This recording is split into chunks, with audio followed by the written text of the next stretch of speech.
मैं रेबल सदानंद पति आप लोगों के बीच आज जामा मस्जिद मज़ार आप सामने देख ही रहे हैं। नवाज़ खान साहब की जंतर मंतर की ऑफिशियल परमिशन लेकर आया था, एप्लीकेशन दी डीसीपी ऑफिस से, लेकिन निरंतर सीआईडी और पुलिस वालों के कॉल आते रहे कि सर आप मत कीजिए, अगर आप करते तो हमारे ऊपर प्रेशर है।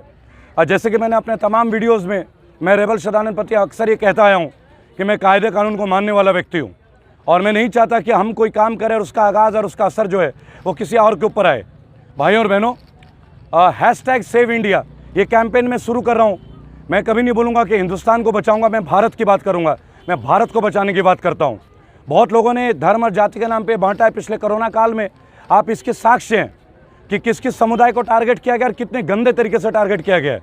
लोगों पे मुकदमे दर्ज हुए हैं, लोग अपने बच्चों के साथ कहीं बाहर जाते हैं, मास्क नहीं तो लोगों को पीटा गया, लोगों को फ्रैक्चर्स आए, शारीरिक चोट आई और इनके नेता मैच फिक्सिंग करते रहे। एमपी में, मध्य प्रदेश में, राजस्थान में 2020 खेलते रहे। बहरहाल मैं एक बात बोलूँगा, मैं रेबल सदानंद पति यानी कि बागी श्रद्धानंद, मैंने कभी भी आज तक असंवैधानिक भाषा का प्रयोग नहीं किया और 9 करोड़ से ज़्यादा लोग इस वक्त मेरे संगठन में जुड़ चुके हैं सेव इंडिया कैंपेन के लिए। आपको बताते मुझे गर्व हो रहा है कि ऑस्ट्रेलिया के 3 शहरों में और यूएस के 10 शहरों में मेरा कैंपेन सितंबर में स्टार्ट हो रहा है, जबकि ना मैं कोई पॉलिटिकल परिवार से हूँ, ना ही मैं कोई रईस का औलाद हूँ, एक साधारण मध्यम वर्ग परिवार से हूँ। और मैं बागी इसलिए बना, आप लोगों को बताना चाहूँगा कि इन्होंने बगावत का आगाज़ करवा दिया। इन्होंने अपने जो भी नीति लागू की वो तमाम नीतियाँ फेल हैं। आज हमारे ऊपर दंड और ज़बरदस्ती के तरीके से हर चीज़ मनवाया जा रहा है। देश की जनता को बोला जा रहा है कि आप घर से बाहर ना निकलें। आज उत्तर प्रदेश में सैटरडे और संडे को कंप्लीट लॉकडाउन है। मुझे बात बताएं भाईजान, गर्मी के दिन है, दोपहर में कोई आता नहीं, शाम के लोग ही आते हैं। आप अगर सैटरडे संडे लॉकडाउन कर दोगे, 8 बजे के बाद मार्केट बंद कर दोगे, लोग अपना व्यापार कैसे चलाएंगे? 5 महीने से टूरिस्ट उद्योग बंद रहा, जो पार्लर इंडस्ट्री के जो महिलाएं काम करते हैं वो बंद रहे, मजदूर को आपने सड़क में मरवा दिया और में 25 लोग रोटी खाते हुए मरे। आपने कहा था सड़कों में गाड़ी नहीं चलेगी, वो कौन सा ट्रक था जिन्होंने 25 मजदूर मार दिए? अनगिनत मजदूरों की डेड बॉडी, अपने बच्चों की डेड बॉडी आप सड़क पे देख सकते हैं। एक ऐसा विचलित करने वाला वीडियो राजस्थान से आया जहां एक व्यक्ति कुत्ते के शव में से मांस निकाल के खा रहा था। ये आपके सामने आप यूट्यूब में देख सकते हैं, कोई मेरे बनाए हुए वीडियो तो है नहीं। भाइयों और बहनों, आज ये लोग जिस मुकाम पे चल रहे हैं, केंद्र की जो सरकार है, इन्होंने कहा था हमारे मैनिफेस्टो में बहुत सारे मुद्दे हैं, आर्टिकल 370 है, राम जन्मभूमि है, तो मैं आज आर्टिकल 370 से ही शुरू करता हूं। मेरी यात्रा save India foundation, save India ये जो कैंपेन है, ये कैंपेन मैं कश्मीर से शुरू कर रहा हूं। इन्होंने कहा था जम्मू कश्मीर में कश्मीरी पंडितों को बसाएंगे, यही कहा था ना। और यूपी में लगातार ब्राह्मणों की हत्या हो रही है। भाई आप कश्मीर की बात करते हैं, यहाँ तो उत्तर प्रदेश से ब्राह्मण पलायन करने के लिए तैयार हैं। पत्रकार मारे जा रहे हैं, जो भी पत्रकार प्रश्न उठा रहे हैं उनकी हत्या हो रही है। आपने अभी कुछ दिन पहले विकास दुबे का हत्याकांड देखा था। विकास दुबे 8 पुलिस वालों की हत्या करता है, वो भी उत्तर प्रदेश में, जहां ये कहा जाता है कि योगी आदित्यनाथ का कठोर प्रशासन है। कहाँ का कठोर प्रशासन है? आज भारत में सबसे ज़्यादा क्राइम का जो रिपोर्ट है वो उत्तर प्रदेश से शुरू होता है। आज बिहार में आपकी सरकार है, केंद्र में आपकी सरकार है, 15 दिन में नया तैयार किया हुआ जो पुल है वो पानी में बह जाता है। पानी के एक अंश में 70 घाट, 80 घाट। नीतीश जी सामने नहीं आते, सुशील मोदी सामने नहीं आते, निर्मला सीतारमण जी कहते कि 1,20,000 करोड़, 1,20,000 करोड़ का पैकेज दिया है, 1 रुपया किसी के जेब में नहीं आता है। आज आप एक भी ब्याज माफ़ नहीं करते, आपके ईएमआईज लगातार चल रहे हैं, लोगों को बैंकों की पेमेंट देनी पड़ रही है। तमाम बच्चे जो स्कूल नहीं जा रहे हैं वो ऑनलाइन पढ़ाई कर रहे हैं। आज आपने टेलीफोन के टैरिफ बढ़ा दिए जो पहले बिल्कुल कम थे, और वो भी उस दौर में जब कोरोना का दौर प्रवेश करता है हमारे जीवन में। भाइयों और बहनों, सेव इंडिया कैंपेन गवर्नमेंट की इन्हीं पॉलिसीज़ का पर्दाफाश करने के लिए आपने कोरोना काल में 2-2 लाख रुपए अस्पताल के चार्ज बनाए, बेड्स बनवाए, जबकि कोरोना की कोई दवाई ही नहीं बनी। अब जब कोरोना की कोई दवाई बनी ही नहीं तो आप 1.5 लाख रुपए पर डे का दिल्ली के अस्पतालों में, मुंबई के अस्पतालों में, मद्रास, बंगलोर के, कलकत्ता के अस्पतालों में किस बात का चार्ज ले रहे हैं? आप पब्लिक को बताइए तो सही, आप दवाई देते कौन सी हैं? मैं बागी हूँ, बागी, राजनीतिक संगठन से संबंध नहीं रखता, मुझे बागी श्रद्धानंद के नाम से जाना जाता है। और बागी के केवल प्रश्न नहीं होंगे, बागी के उत्तर भी होंगे। मेरे मन से आपके जो सामित पात्रा जी वो भाग जाते हैं, निर्मला जी अपने कमरे से नहीं आती हैं बाहर। 5 क्वेश्चन है, आंसर मेरे पास है, आपको अगर उत्तर चाहिए बुलाइए मुझे, मैं उत्तर देता हूँ। अर्थव्यवस्था को सुधारने का जवाब भी दूंगा। आप कहते हैं make in India, make in India, make in India.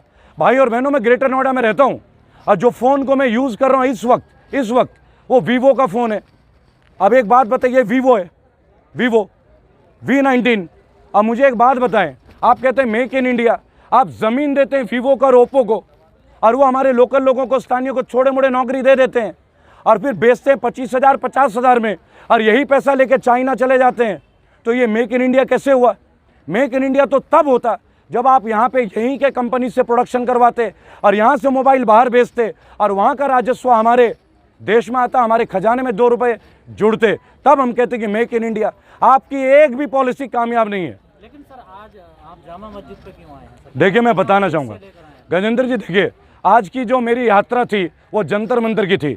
बाकायदा मेरे पास एप्लीकेशन भी है, उसकी स्वीकृति भी है, लेकिन मुझे कल से लगातार स्पेशल ब्रांच CID से लगातार कॉल है। मैं नाम बता दूंगा।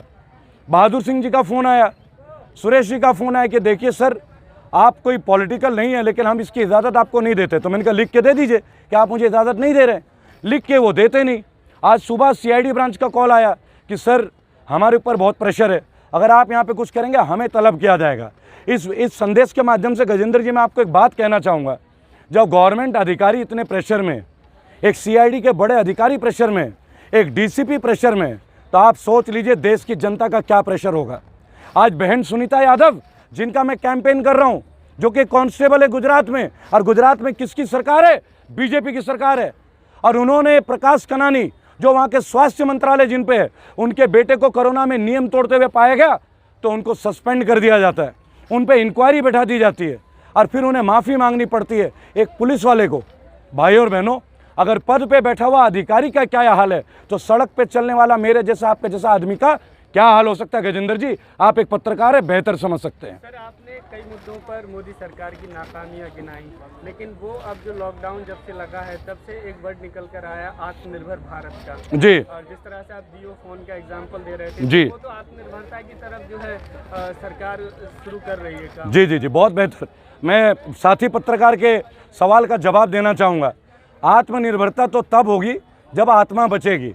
आपने हमारी आत्मा ही निकाल ली। आपने नोटबंदी किया, लोग हाशिए पे आ गए। आपने GST किया, लोग बर्बाद करके, व्यापारी बर्बाद हैं। आज बांग्लादेश की इकॉनमी हमसे बेहतर है। वो बांग्लादेश जिसको जन्म इस महान राष्ट्र ने दिया है, वो बांग्लादेश जिनका टेक्सटाइल इंडस्ट्री नंबर 1 पे है, और हम जो टेक्सटाइल इंडस्ट्री हमारी पूरी वो धरातल पे है। आज होंडा कंपनी अपना प्रोडक्शन बंद करती है, आज मारुति अपना प्रोडक्शन बंद कर रही है। क्यों बंद कर रही है? अगर एटलस साइकिल का तो हाल ही मत पूछो, साइकिल तो अब केवल समाजवादी पार्टी के लिए बच गई है, क्योंकि वो बेचारे आज भी संघर्ष कर रहे हैं। देश में जो भी मोदी गवर्नेंस के बारे में कुछ कहता है, उसकी एक ही जगह है, वो है जेल। एक चौकीदार हमारे देश का जिसने ये कहा कि मैं चाय बेचता था, बहुत अच्छा लगा जब एक चाय वाला देश का प्रधानमंत्री बनता है। मैं तो पोस्ट ग्रेजुएट हूँ, मुझे शौक नहीं है।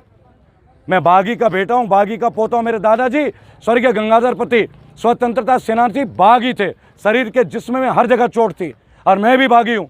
मैं एक बात आपको आज पूछना चाहूँगा, चाय वाला चाय बेचा करता था, आज चाय वाला स्टेशन बेच रहा है, आज चाय वाला हवाई जहाज बेच रहा है, आज चाय वाला LIC बेच रहा है, ONGC बेच रहा है, BSNL बेच रहा है। और क्या बच गया? ये जो खुली हवा है ना, अब ये खुली हवा बिकेगी कि भाई रेबल तुमने आज 2 किलो ऑक्सीजन लिया है, इसके पैसे दो। अब ये होगा हमारे मुल्क में। वक्त है, जागिए, वक्त है, एकजुट होइए। लेकिन मेरे 9 करोड़ साथी जो मेरे संगठन के हिस्सा बन चुके हैं और आने वाले सदस्य जो हर सेकंड में बढ़ रहे हैं, उनसे मेरा हाथ जोड़ के एक विनम्र निवेदन है कि कृपया करके मोदी जी, योगी जी, किसी के भी परिवार को गालियां ना दें। परिवार सबका होता है, माताएं बहनें सबकी होती हैं। अभद्र भाषा का इस्तेमाल ना करें। हम मुद्दों की लड़ाई लड़ रहे हैं और हम जीतेंगे। सर, निजीकरण की तरफ आपने इशारा किया, लेकिन सरकार का कहना है कि अगर निजीकरण होता है कंपनियों को, तो जो जनता को व्यवस्था है, जो सेवाएं हैं, वो बहुत बेहतरीन तरीके से मिलेगी। बिल्कुल, ये बिल्कुल अच्छी बात कही है आपने। इसका एक ताज़ा उदाहरण आपको दे देता हूँ। दिल्ली में ज़्यादातर लोगों के एक केस है कि हॉस्पिटल वाले हम पे बहुत पैसे चार्ज कर रहे हैं। आप ही जर्नलिस्ट मीडिया में खबरें लाते हैं ना जी, 18 लाख, 20 लाख, 25 लाख, डेड बॉडी के ऊपर भी 5 लाख का बिल बना देते हैं। आज जब मैं प्राइवेट अस्पताल के खिलाफ लड़ नहीं पा रहे, जब कल सब प्राइवेटाइज हो जाएगा, हमारी सुनेगा कौन? आप समझ रहे मैं किस खतरे की बात कर रहा हूँ? आज सरकारी दफ्तर है तो हम कंप्लेन लिखा रहे हैं, कल आप पुलिस को भी प्राइवेट कर दीजिए। आप समझिए मैं कहना क्या चाह रहा हूं। और आप इनकी नीति का अगर गुणगान करते हैं तो मैं एक छोटा सा प्रश्न पूछता हूं मेरे भाइयों, जो पैरामिलिट्री फोर्सेज हैं, जो सेंट्रल वर्कर्स हैं गवर्नमेंट के, उनकी पेंशन बंद कर दी गई है, और जो ये एमएलए एमपी हैं इनकी पेंशन चालू है। 5 साल एक एमएलए का राज होता है और वो जीवन भर पेंशन लेगा, और 40 साल एक पैरामिलिट्री फोर्स का आदमी अपने जीवन को देता है और उसका पेंशन नहीं है। और यही एमएलए जब एक एमपी बन जाता है तो इसे 2-2 बार पेंशन मिलते हैं, 2-2 बार। तो इसका मतलब है 40 साल जो एक आदमी पैरामिलिट्री में अपना जान दे रहा है, सीआईएसएफ, आईटीबीपी, वो देशभक्त नहीं है। लेकिन ये जो खादी वाले लोग हैं 5 साल में ये देशभक्त हो जाते हैं। तय आपको करना है। सदानंद जी, जिस तरीके से गरीबों का एक सहारा यातायात का जिसे रेल कहा जाता है, 151 रूटों पर 109 ट्रेनें चलाई जा रही हैं। देखिए वो दिन दूर नहीं, वो मम्मी है मेरे पास। अब रुको रुको रुको, कोई नहीं, एक और है, तारीफ हमें मिलती रहेगी, तारीफ हमें मिलती रहेगी। छोड़िए आप खोल, मेरी बात सुनिए, इधर गौर कीजिए, इधर गौर कीजिए, इधर गौर कीजिए, इधर गौर कीजिए, सुनिए। ये एक संदेश देना है। गालियां तो खूब मिलती हैं, 18 बार थाने में भी गया हूँ, 18 बार, 1 घंटे से ज़्यादा रुका नहीं हूँ, 1 घंटे से ज़्यादा रोक नहीं पाए। गालियां और भी सुनेंगे, तैयार हैं, लेकिन मुद्दा नहीं छोड़ूंगा। आपने बोला आत्मनिर्भरता के ऊपर एक बात, एक सवाल कोरोना के ऊपर पूछता हूँ। रेड लाइट में खड़ा हुआ एक भिखारी कोरोना में नहीं मरा, लाल बत्ती के सामने खड़ा हुआ एक भिखारी कोरोना में नहीं मरता, लेकिन बड़े बड़े लोग कोरोना में अस्पताल के अंदर मर रहे हैं। आप सोचिए, कोई घर में नहीं मर रहा, अस्पताल में क्यों मरता है? सवाल आपके सामने है, जवाब आप साथी पत्रकार हैं, आपको जवाब ढूंढना पड़ेगा। मोदी समर्थक या बीजेपी समर्थक ये कहते हैं कि जो काम 70 सालों में नहीं हुआ वो मोदी सरकार ने करके दिखाया, बिल्कुल सही, बना दिया, धारा 370 हटा दी, इस तरह की जो है चीज़ों का हवाला देते हैं। आप इससे इत्तेफाक कितना रखते हैं? देखिए, इनसे तो इत्तेफाक बहुत आएगा, बहुत बेहतरीन वाला। जो काम 70 सालों में नहीं वो अब हुआ। जो ट्रेन दिल्ली से बिहार के लिए निकला था, जो ट्रेन बिहार से मुंबई से बिहार के लिए निकली थी, वो बंगाल पहुंच गई। ये 70 साल में पहले कभी नहीं हुआ। वो दिन दूर नहीं जब ये ट्रेन जापान पहुंच जाती। आप समझ रहे हैं ना, हमारे देश में पहली बार सरकारी तंत्र प्राइवेटाइज्ड हो रहा है। प्राइवेटाइज्ड क्या 70 साल में सरकारी विभाग प्राइवेटाइज्ड हुआ है क्या? हमारी रेल का रिकॉर्ड बता दूं, 2004 और 5 में लालू प्रसाद जी रेलवे मिनिस्टर थे। रेलवे का प्रॉफिट 20,000 करोड़ था 2004 में, 20,000 करोड़। और मेरे भाई, आज रेलवे वो कहते हैं कि रेलवे घाटे में रेल में बेचा जा रहा है। तो शासन किसका अच्छा है? अच्छे दिन तब थे या अच्छे दिन अब है? फैसला आपको करना है। 20,000 करोड़ बुरे थे या ट्रेन बेचा जा रहा है ये अच्छा है? आज आप ट्रेन को प्राइवेट बेच दीजिएगा, प्राइवेट लोग चलाएंगे ट्रेन को। कल को अगर आपके साथ बदतमीजी हो जाए, 2 बार अगर बदतमीजी की रिपोर्ट हो जाए तो आप ट्रेन में चढ़ नहीं पाएंगे। हमसे हमारा हक छीना जा रहा है, हमारा हक। क्या आप हमारा हक को भी प्राइवेटाइज कर देंगे? ये जवाब है आपके लिए। हिंदू राष्ट्र का एक नैरेटिव चल रहा है देश में और उसमें लोग भी जो है काफ़ी खुश हैं। जी जी, देखिए, पहले तो मुझे एक बात बता दीजिए, हमारे देश का नाम क्या है? अगर कोई जवाब दे पाए तो जवाब दे दे। मैं तो क्या जवाब है बताइए आप? भारत। हिंदुस्तान तो नहीं है ना? अब हिंदुस्तान की बातें क्यों कर रहे हैं हम? जवाब ये है, मैं भारत की बात करता हूँ, हिंदू और मुसलमान की बात नहीं करता। मैं किसी दल की बात नहीं करता, कांग्रेस बीजेपी जो काम नहीं करता उसके खिलाफ आवाज़ उठाता हूँ। हेमा मालिनी के खिलाफ आवाज़ उठाई मथुरा में जाके, विनय जगताप कांग्रेस के एमएलए उसके ऊपर आवाज़ उठाई। जब बुराई हो ना, वो धर्म को नहीं देखता, वो सेकुलर होता है। कोरोना भी सेकुलर है, आप देख रहे हो ना, सबको मास्क पहना देता है, सबको मास्क पहना देता है। देखिए मेरे भाई, पढ़ा लिखा साथी युवा हूँ आपकी तरह, बहुत गलतियाँ कर सकता हूँ, आप ही से सीखूंगा, लेकिन मुद्दे नहीं छोड़ूंगा जो मेरे देश का मुद्दा है। जी भाई। एक सवाल जी, सर, अभी जो जमातियों पे बॉम्बे हाई कोर्ट ने जो दिया है डिसीजन, इनके द्वारा नहीं फैला है, जबकि मीडिया जो है पूरा प्रोपेगेंडा फैलाई थी, उस पर आपका क्या कहना है? उसका एक छोटा सा जवाब दूंगा। दिल्ली में सबने बोला जमातियों ने फैला दिया। जमाती विदेश से इंडिया में आए कैसे थे? क्या हमारा सुरक्षा तंत्र सो रहा था? क्या उनकी इन्वेस्टिगेशन हो नहीं सकती थी? तब क्यों होती है जब कोरोना फैल गया? आप गुजरात में फरवरी में नमस्ते ट्रम्प करते हैं, 1 लाख विदेशी आते हैं। आज गुजरात में अहमदाबाद सबसे पहले रेड जोन में आता है। वहाँ कौन गया था जी? ट्रम्प के स्वागत में विभिन्न देशों के राज्यों के लोग आते हैं।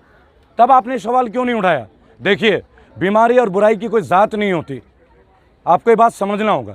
कोई हिंदू किसी मुसलमान को नहीं मारता, कोई मुसलमान किसी हिंदू को नहीं मारता, एक इंसान को मारता है। ये बात हमें समझना होगा। अब हम उसे, अब देखिए एक छोटी सी बात है ना, आप कपड़े की बात करते हैं, जब मैं कुर्ता पहनता हूँ, अगर यहाँ 2 फीते लग जाए तो पठान सूट बन जाता है, अगर कॉलर हो जाए तो हिंदू कुर्ता बन जाता है। चॉइस आपका है। ये भगवा है बोलते हैं, भगवा तो शिवाजी महाराज ने लहराया था, भगवा था स्वराज, हिंदुत्व के ऊपर नहीं था भगवा। आप पढ़िए कभी भगवा का अर्थ क्या है।